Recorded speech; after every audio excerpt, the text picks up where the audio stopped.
Life has a peculiar way of teaching us its most valuable lessons through the darkest of experiences, doesn't it? When they thought they could break you with their elaborate schemes and calculated moves, they failed to realize one fundamental truth. In their desperate attempt to play dirty, they inadvertently became predictable. Like pawns on a chessboard, moving exactly where their nature dictates, while you learn to dance between the raindrops of their chaos, turning their poison into your medicine, their traps into your stepping stones. You see, society loves to preach about playing fair, following rules written by those who never had to fight their way up from the depths. But here's the delicious irony. While they were busy throwing mud, you were studying the trajectory of every handful they hurled. You didn't just dodge their attacks. You learned the beautiful art of psychological Aikido, letting their own momentum become their downfall. Their dirty tactics became your textbook, their betrayals your greatest teachers. Remember those nights when their whispers and schemes kept you awake? That wasn't insomnia, my friend. That was your mind, evolving, developing an immunity to their venom. While they congratulated themselves on their petty victories, you were transforming into something they couldn't comprehend. A creature of adaptation, wearing a smile that makes them question everything they thought they knew about breaking someone. The poetry of it all lies in the simplicity. They played checkers while you learned quantum chess. Every sabotage attempt became a case study in human nature. Every backstab and lesson in anatomy. You didn't just survive their game, you transcended it. While they were busy plotting your downfall in boardrooms and back alleys, you were rewriting the rules of engagement in ways their linear minds couldn't fathom. Their greatest mistake? Believing that playing dirty meant they had the upper hand. Laughs. Oh, the beautiful naivety. They failed to realize that every scar they left became a neural pathway to greater understanding. Every betrayal, a masterclass in strategic thinking. You turned their psychological warfare into your personal laboratory, experimenting with responses that left them questioning their own sanity. In their arrogance, they taught you the most valuable lesson of all, that true power lies not in the ability to throw dirt, but in the artistry of transforming it into diamonds under pressure. While they exhausted themselves trying to break your spirit, you were quietly mastering the alchemy of turning their negative energy into fuel for your metamorphosis. Their every attempt to dim your light only taught you how to shine in darkness. The exquisite joke of it all? They never realized they were your unwitting mentors in the art of psychological evolution. Each dirty trick they employed became a building block in your fortress of understanding. While they thought they were writing your tragedy, you were composing a symphony of strategic brilliance that they couldn't even hear, let alone comprehend. Their short-term thinking became your long-game advantage. Here's where the laughter really begins. In their relentless pursuit to bring you down to their level, they actually elevated you far beyond their reach. Every underhanded tactic they employed became a step in your ascending spiral, while they remained trapped in their circular patterns of predictable malice. You didn't just learn to play the game smarter. You learned to transcend the very concept of the game itself. The true masterpiece of your response wasn't in fighting back with equal dirt. No, it was in your ability to transmute their negative energy into calculated progress. Like a martial artist using an opponent's force against them. You learned to redirect their malicious intent into momentum for your own growth. Their attempts to write you off became the ink with which you wrote your manifesto of metamorphosis. And now, standing at the precipice of your evolution, you can look back with that knowing smile, the one that unnerves them because it holds secrets they can't decode. You've transformed their dirty game into your masterpiece of psychological chess, where every move they made thinking they were breaking you was actually completing you, laughs darkly.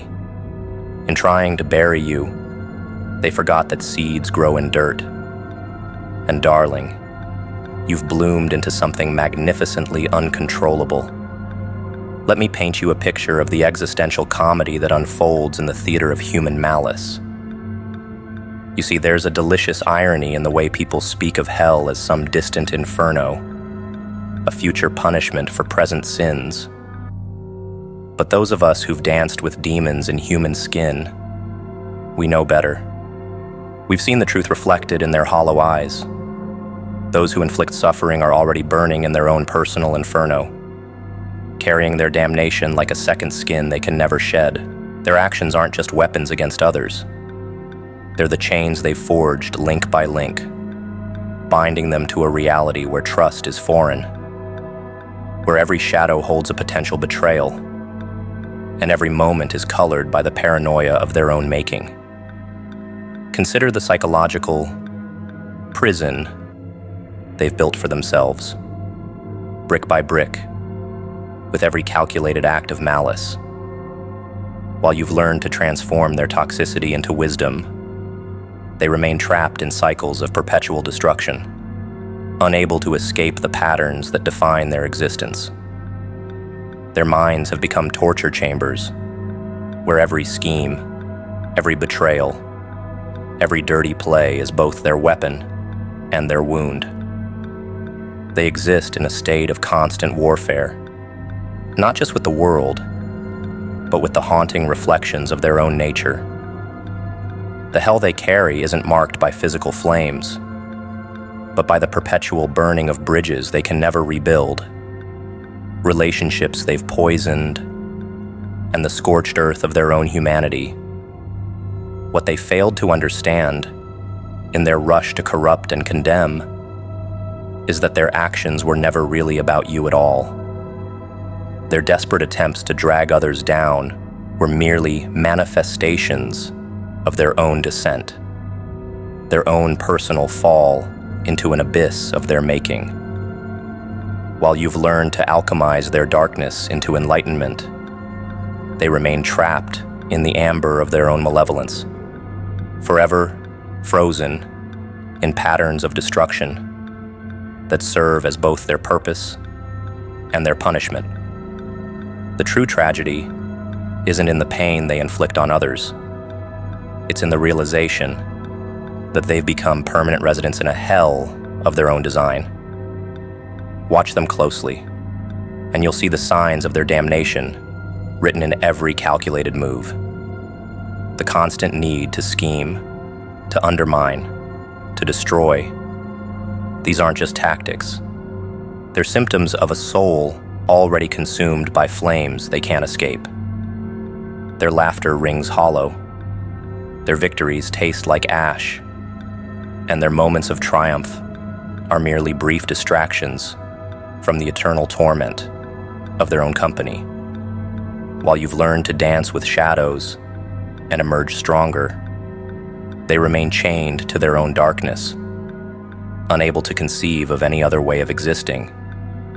The most exquisite part of this cosmic joke is that they don't even realize they're already serving their sentence. Every morning, they wake up to the same hell, wearing their sins like a well-tailored suit, mistaking their prison for power. They see themselves as puppet masters, never realizing they're the ones with strings attached, dancing to the tune of their own damnation. While you've learned to transform their poison into medicine, they continue to drink from their own toxic well, convinced it's the nectar of success. There's a certain poetic justice in watching them navigate their self-made inferno, believing they're still waiting for judgment while living in its midst. Every act of betrayal, every scheme, every dirty play, these aren't just actions anymore. They're the bars of their cage, the walls of their personal hell that grow thicker with each passing day. While you've learned to use their darkness as a backdrop for your own light, they remain blind to the fact that they're not just creating hell for others. They're reinforcing the walls of their own eternal prison. The real masterpiece of your evolution lies in recognizing this truth, that while they thought they were condemning you, they were merely revealing the extent of their own damnation.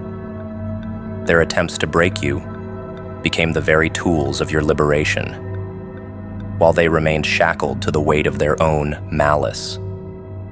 You've learned to see their actions not as personal attacks, but as the desperate thrashings of souls already burning in fires they've stoked themselves, unable to escape the heat of their own hatred. This understanding becomes your greatest weapon and your most profound peace.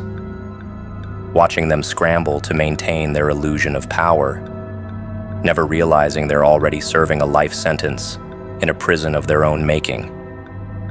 While you've learned to transmute their attacks into opportunities for growth, they remain trapped in cycles of destruction that serve as both their purpose and their punishment.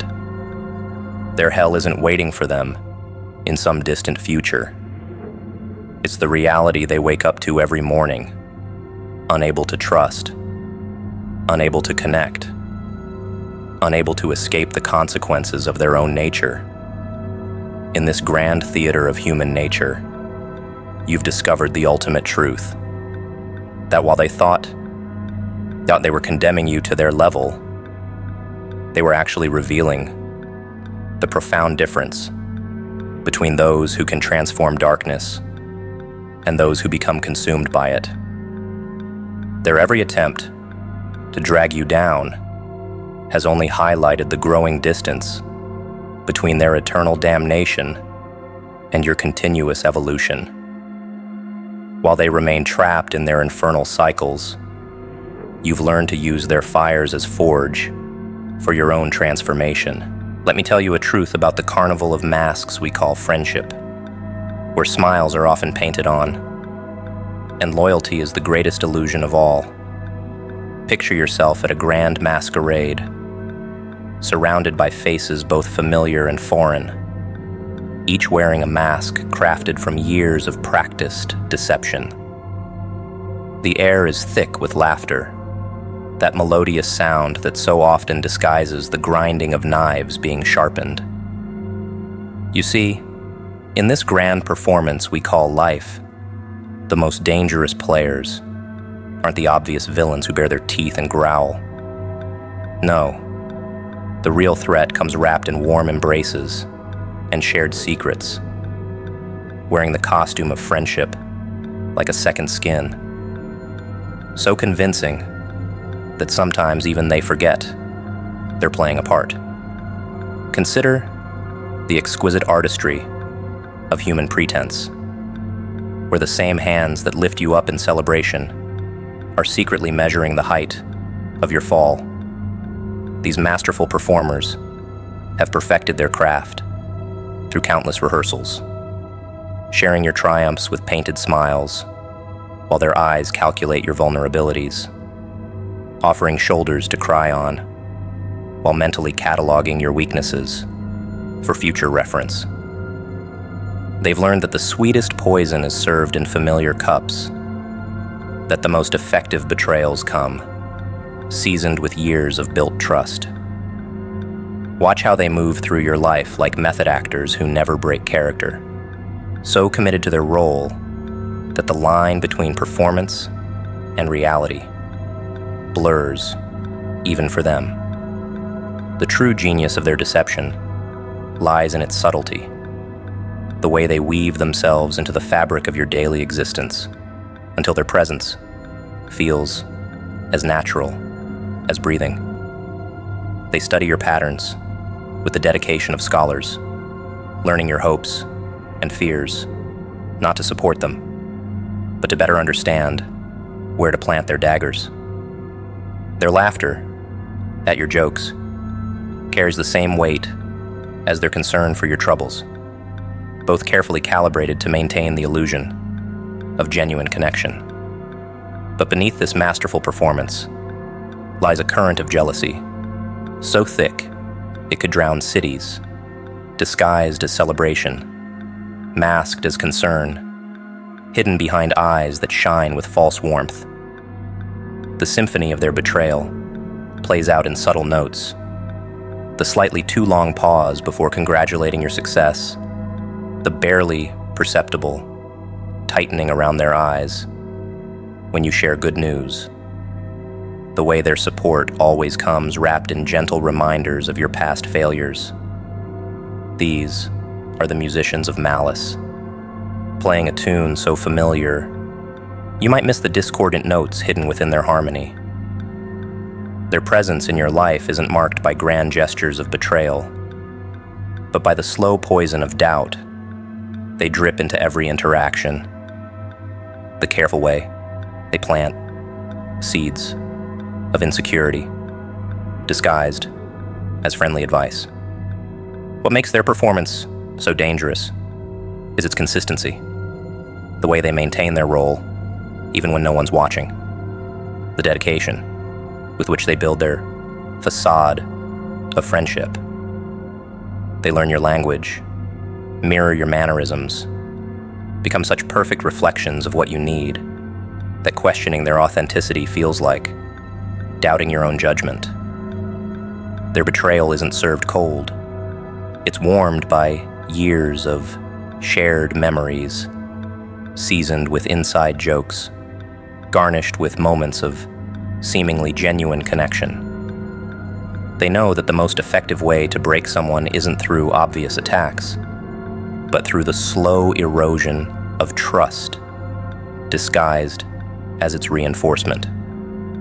Watch how they create their alibis long before they need them, building networks of witnesses who can testify to their loyalty, collecting evidence of their support, like insurance policies against future accusations. Their methodology is flawless. Every act of kindness documented, every show of support witnessed, every moment of friendship carefully curated to create an unimpeachable record of devotion. But beneath this carefully constructed archive lies the truth. Each gesture is a calculated investment in their eventual betrayal. Each moment of support, a deposit in a bank of trust they plan to bankrupt. The real mastery of their deception lies in the way they make you doubt your own instincts. When your gut whispers warnings, they're there with logical explanations. When your heart senses distance, they bridge it with grand gestures of renewed dedication. They've learned that the best way to disarm someone's suspicion is to make them feel guilty for having it in the first place. Their greatest weapon isn't their capacity for betrayal. It's their ability to make you feel like you're the one at fault for suspecting it. In this elaborate dance of deception, they've mastered the art of strategic visibility. They know exactly when to be present, when to fade into the background, when to step forward with support, and when to create just enough distance to make you question your value in their life. Like master puppeteers, they manipulate the strings of your emotional dependence with precise control, creating a perfect balance between availability and absence that keeps you constantly seeking their approval, their validation, their false friendship. The tragedy and triumph of this revelation lie in its timing. By the time you see through their performance, they've already woven themselves so deeply into the tapestry of your life that extracting them feels like tearing out your own stitches. But this is where your power begins.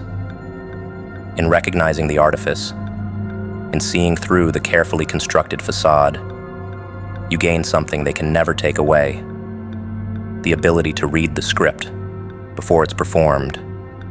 Your pain becomes your prophecy, your scars, your second sight. As we peel back the layers of this twisted charade, remember that your growth was accelerating while their act was stagnating. In their commitment to maintaining their masks, they forgot one crucial detail. Real situations don't follow scripts, and when the curtain falls, those who played dirty find themselves outmaneuvered by those who played smarter. Isn't it deliciously ironic how humans, in their desperate pursuit of perfection, become blind archaeologists, forever digging for flaws in the ruins of their relationships? The comedy unfolds like a Greek tragedy, where each player becomes so consumed with cataloging their partner's missing pieces that they fail to notice how their own incompleteness creates the very void they're trying to fill. It's a masterclass in mutual destruction, where two people stand face to face, yet only see the shadows of what's not there, rather than the light of what exists. Consider the exquisite madness of it all, how we transform from lovers to critics, from partners to prosecutors, building detailed case files of every missing trait, every unfulfilled expectation, every deviation from our imagined ideal.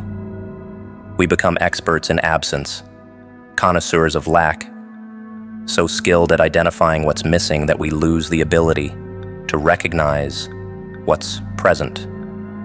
The human mind, in its infinite capacity for self-sabotage, creates elaborate museums dedicated to storing and displaying these perceived deficiencies, curating them with a dedication that would make any art collector envious. The true poison lies in the way this focus on absence becomes a self-fulfilling prophecy. Each time we mentally catalog a partner's missing qualities, we add another brick to the wall between us. Our eyes become trained to spot the gaps, like professional fault finders who've forgotten how to see beauty in imperfection. What starts as a simple observation of difference morphs into an obsession with deficiency. And suddenly, the person who once filled our world with color becomes a canvas of empty spaces we desperately want to paint over. Watch how this preoccupation with missing pieces turns relationships into endless scavenger hunts, where both partners race to collect evidence of each other's incompleteness. The warmth of connection freezes into clinical observation, where every interaction becomes an opportunity to confirm what's not there, rather than celebrate what is. Like scientists studying specimens under microscopes, we document every missing trait, every unfulfilled expectation, until our research papers on absence become longer than our love letters ever were. The tragic comedy reaches its peak when we realize that in focusing so intently on what's missing in our partners, we've become blind to what's missing in ourselves. Our criticism becomes a mirror, reflecting our own incompleteness, our obsession with their flaws, a projection of our own unaddressed wounds. Yet we continue this dance of mutual scrutiny, each person holding a magnifying glass to the other's imperfections, while their own shadows grow longer behind them. This fixation on absence creates a peculiar form of relational amnesia, where all the qualities that initially attracted us fade into the background, overshadowed by the glaring spotlight we place on perceived deficiencies. The person we once saw as a constellation of beautiful traits becomes reduced to a list of missing stars, their presence in our lives diminished by our obsession with what they're not. Love becomes an exercise in subtraction rather than addition, a calculation of what's missing rather than a celebration of what's present. But here's where the game changes. When you recognize this pattern, you gain the power to shift your focus. Instead of being an archaeologist of absence, you become an architect of presence, building on what exists rather than excavating what's missing. This transformation requires a revolutionary act of perception, a willing blindness to the gaps in favor of seeing the bridges that still stand. It's about understanding that perfection isn't found in the absence of flaws, but in the presence of acceptance.